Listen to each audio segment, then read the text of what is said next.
A story is told of a water carrier who had 2 pots on a very long pole that she balanced on her shoulders. Each day, the woman left her home and walked down a path to the stream where she would fill the pots with water, put them back on her pole, balance the pole on her shoulders, and walk back home. Now, one of the pots had a crack in it, so that every time the woman arrived home, it was only half full with water. But she didn't change her routine.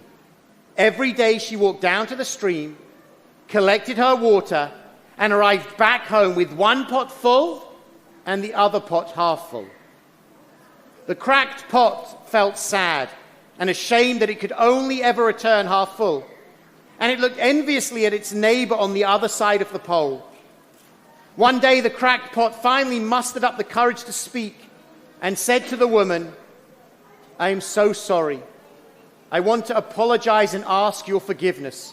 All these years I have been unable to deliver a full load of water, and I never provide as much for you and your family as my neighbor does." The water carrier thought for a moment, and then she pointed to the ground below. "Do you see all of those flowers on your side of the path? I have always known that water leaked from your crack, and so I started planting seeds along the way. And every day when we walked back from the stream, you watered them. What you saw as a flaw was actually nurturing these flowers and bringing beauty into the world. So rather than you apologizing, I should have thanked you long ago for being a cracked pot." In our lives, how often are we the cracked pot in the story? We focus solely and exclusively on our flaws, on the ways that we are not living up to some supposed ideal, on the times when we fall short of what we might have wanted or imagined for ourselves. Often, before the world even gets involved or we receive any external feedback, we are beating ourselves up. I'm not good enough. I'm not pretty enough. I'm not smart enough. I'm not enough. All too often, we are our own worst and harshest critic. Whatever standard you might hold me to as a rabbi of this community, I am almost positive that I hold myself up to a higher standard, and my internal critique is more pointed and direct than any of the feedback I have ever received. And I remember the bad sermons, the missed pastoral opportunities, long after they are forgotten or at least forgiven. And I do this as a parent as well. I spend too much time dwelling on my mistakes, reflecting on the times I was impatient or raised my voice, thinking about what I could or should have done better. Rarely, if ever, do I celebrate a parenting success or the simple joy of being there for my children. Our internal critic is bad enough, but then we also have the seemingly perfect pot on the other side of the pole against whom we are comparing ourselves. Social media exacerbates this problem because we now share our lives through a filter. We do not share photos of our kids having a tantrum, the picture where everyone is scowling, or the evidence of our failed cooking experiments. Instead, the pictures are curated. The perfect vacation, the moments of graduation and success, the times when things at least look perfect. The Facebook ideal is unattainable because it's not real, but it still infiltrates our lives and leads us to compare our everyday experiences with another person's peak moments. On this day of Yom Kippur, our focus is on apologizing to those we have wronged, confessing our sins to God, and forgiving those who have wronged us. When it comes to forgiving others, our tradition is very clear on the way in which we must approach that task. As Rabbi Nachman of Bratslav wrote, you have to judge every person generously.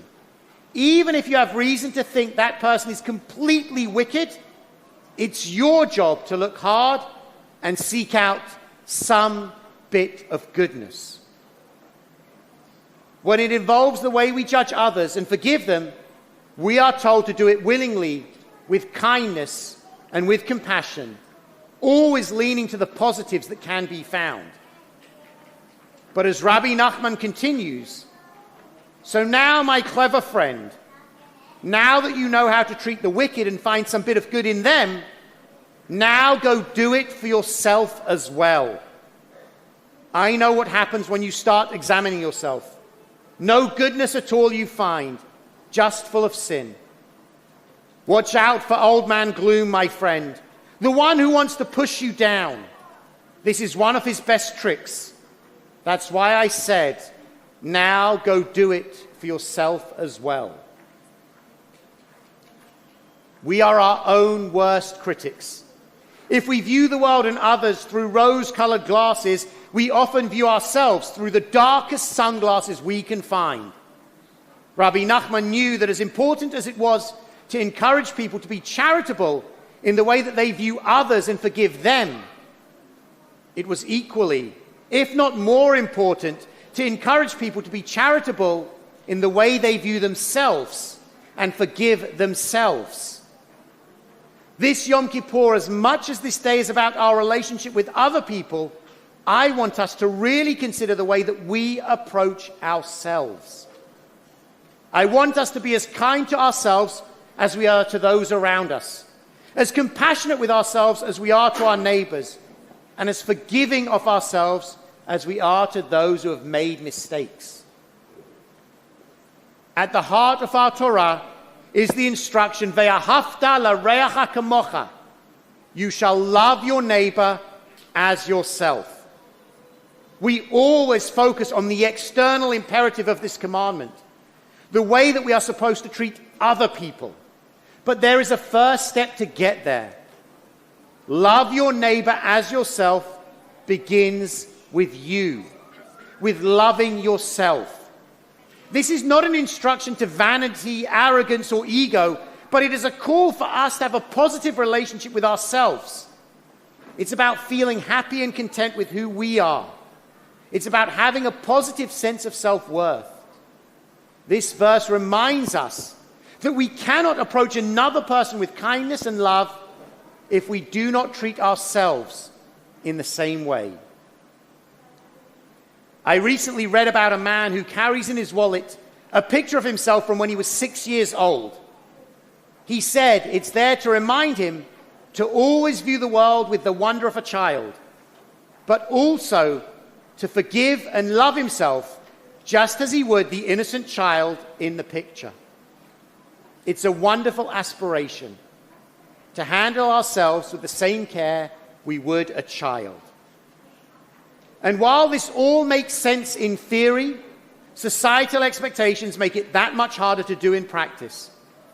Psychologist Christine Neff writes, in this incredibly competitive society of ours, how many of us truly feel good about ourselves? The desire to feel special is understandable. The problem is that by definition, it's impossible for everyone to be above average at the same time. We set ourselves unrealistic and unattainable goals, and then we beat ourselves up when we are unable to achieve them. We cannot be a perfect and above average in every single area of our life all of the time, and this should not be the expectation. The quest for perfectionism is not about being our best. It's a never-ending cycle seeking to avoid blame, judgment, and shame. I like Brené Brown's approach, who refers to herself as a recovering perfectionist and an aspiring good enoughists. We're not supposed to be perfect. By design, we were created to be imperfect beings, and God still describes us as Tov Me'od, very good. We require this day of Yom Kippur because we are imperfect, because we will make mistakes, because we are all beautifully human with all of the positives and negatives which that word entails. Over the last few years, there are times when we have all been struggling, times when we've been frantically trying to keep our heads above water, times when we are dealing with feelings of inadequacy. We have been taught to put on a brave face, to have a stiff upper lip, to smile and wave. so we wear a mask to cover whatever shame, disappointment, or rejection we might be dealing with. And this exacerbates the problem. We create pressure on each other to live up to an unrealistic ideal. We judge ourselves harshly for not living up to someone else's picture-perfect standard. And we isolate ourselves because there is no one with whom we can talk about what is really happening. As we prepare to emerge from Yom Kippur, I want to shift our aspirations and expectations for the year that lies ahead. I want us to approach this year not aiming to be perfect, but aiming to be enough. I want us to know that even when we fail, struggle, and fall, that does not make us unworthy, unlovable, inadequate. It just makes us human. I want us to stop pursuing some unattainable ideal and instead know that each and every one of us is more than good enough. Life is not a competition to be better than those around us. It's a personal journey to unlock and release the unique beauty which each one of us possesses. And if the first step is accepting that I'm good enough, the second step is to really change the way that we treat ourselves. As Rabbi Nachman warned, we have to watch out for old man gloom, the voice within us that is hypercritical, uncaring, and overly judgmental. We have to embrace what Kristin Neff calls self-compassion, learning to treat ourselves with the same kindness, caring, and compassion we would show to a good friend or even a stranger for that matter. It's easy to fall into the trap of being overly judgmental of ourselves. But we have to imagine hearing our inner monologue as though it would be being spoken to someone else. We would never speak to another person with such harsh tones or cruel words. Rather, we would approach them with understanding, care, and tenderness. Self-compassion is about being warm and understanding towards ourselves. On occasion, my children have heard me voice my inner monologue out loud as I berated myself for some mistake or failing. In those situations, they always look at me with their eyes wide open and immediately tell me to stop, offering me words of reassurance and comfort and love. The blow of whatever I have done wrong lessens immediately through their intervention and support. They stop the voice in my head and allow me to view myself reflected back in the way that they see me, through a lens of kindness, compassion, and love. Why can't this be the default view we have of ourselves? And just in case anyone is doubting whether they are really good enough and worthy, let me remind you that you are created in the image of God. Each and every one of us possesses the divine spark within us. And when you look in the mirror, it's not just your own face staring back at you. It's an image of the face of God. How should we behave in the presence of something holy and divine? We know the answer. We talk about seeing the divine spark in each other, but equally importantly, we must see the divine spark that is within ourselves. I struggle as a rabbi. I struggle as a husband. I struggle as a friend, and I struggle as a parent. I'm not perfect in any of these areas. And there are moments where I've even doubted whether I am up to the task. But as I enter this year, I resolve to treat myself in the way that I would treat someone else. When I make a mistake, I will not allow the voice in my head to beat me up. Instead, I will seek to hear a voice of reassurance and support, forgiving myself. When I fail in a task, rather than hearing words of condemnation and derision, I will speak to myself with encouragement that there will be other opportunities for success in the future. And when I feel like I am not good enough, I will remind myself that I am created in the image of God, and I will seek to see myself in that way. As we emerge from this Yom Kippur to enter the new year, my prayer for us is that, like the cracked pot, we have the opportunity to see the ways in which we bring beauty despite and because of our brokenness. that we can let go of the aspiration to be perfect and become comfortable with the knowledge that we are good enough, and that we can learn to treat ourselves in the way that I know you treat each other, with kindness, love, and compassion. Ken Yehi Ratzon, may it be God's will, and together let us say, Amen.